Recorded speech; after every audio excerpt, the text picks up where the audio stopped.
Bonjour et bienvenue dans cette nouvelle vidéo autour de Scratch. Nous allons découvrir cette plateforme pour faire de la programmation en bloc. Cette plateforme est disponible de trois manières différentes, soit en téléchargement, grâce au petit bouton qui se trouve ici en dessous, télécharger, soit en ligne grâce au site web, ou encore, et c'est une nouveauté 2020-2021, vous trouverez l'application Scratch sur Android et iOS gratuite aussi.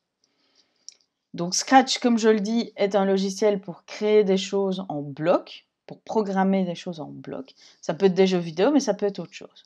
Pour créer, vous avez le bouton ici au-dessus, Créer, que nous allons aller explorer.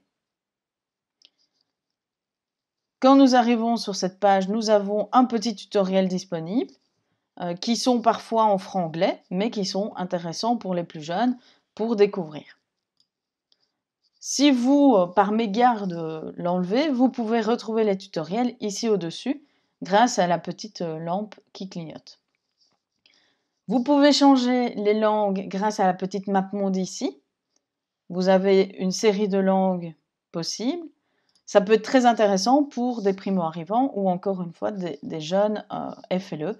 Ça peut être vraiment très intéressant dans ce cadre-là, en sachant que quand on crée un programme, nous pouvons changer de langue au sein même de ce programme, ce qui permet d'avoir un dialogue quand même avec les professeurs qui ne sont peut-être pas bilingues dans certaines langues.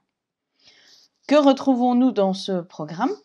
Nous avons la partie la plus importante qui est ici, c'est la partie programmation, où nous allons avoir toute une série de catégories avec des blocs de code à l'intérieur. Nous avons ici la partie en dessous qui va permettre d'ajouter ou d'enlever des personnages grâce à cette barre ici.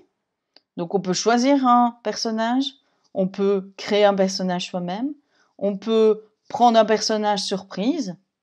Voilà, si je clique, j'ai un personnage qui n'en est pas vraiment un. Et je peux aussi importer des personnages si j'en ai créé moi-même.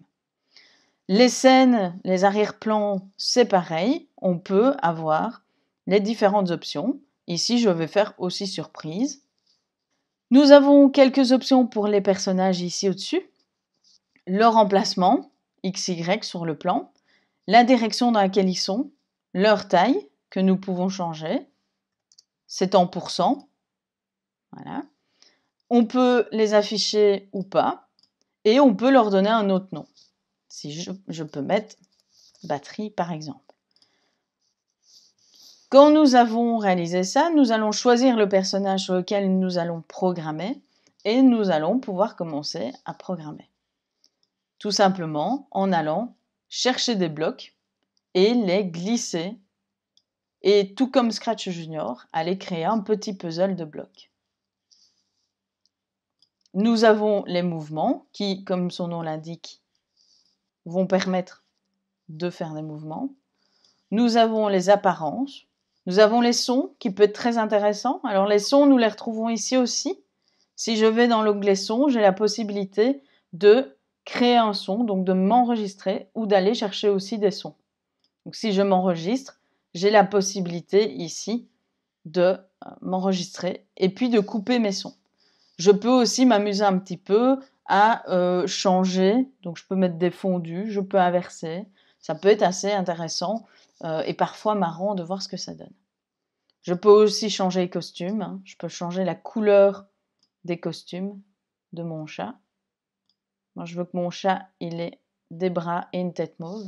Et bien voilà, ça s'enregistre directement, pas besoin de cliquer sur quelque chose pour l'enregistrer. On va avoir aussi les variables, les opérateurs, on peut aller très très loin dans la programmation. Information très importante, quand nous sommes sur Scratch en ligne, comme ici, il est important de se connecter pour pouvoir enregistrer ses projets. Si on ne se connecte pas et que je m'en vais de cette page, je perdrai mes projets. Pour se connecter, il faudra créer un compte en cliquant ici sur Rejoindre Scratch ou se connecter ici, tout simplement. Ça ne me fera pas perdre mon projet, voilà mon projet est là, et on voit qu'il vient de se sauvegarder tout seul. Il est important de vérifier tout de même si le projet se sauvegarde bien tout seul. Pour le partager, on peut cliquer sur partager et lui donner un nom qui est parlant évidemment. Nous espérons que cette petite découverte vous aura plu. N'hésitez pas à voir le petit défi qu'on vous lance dans l'activité d'après et bonne découverte!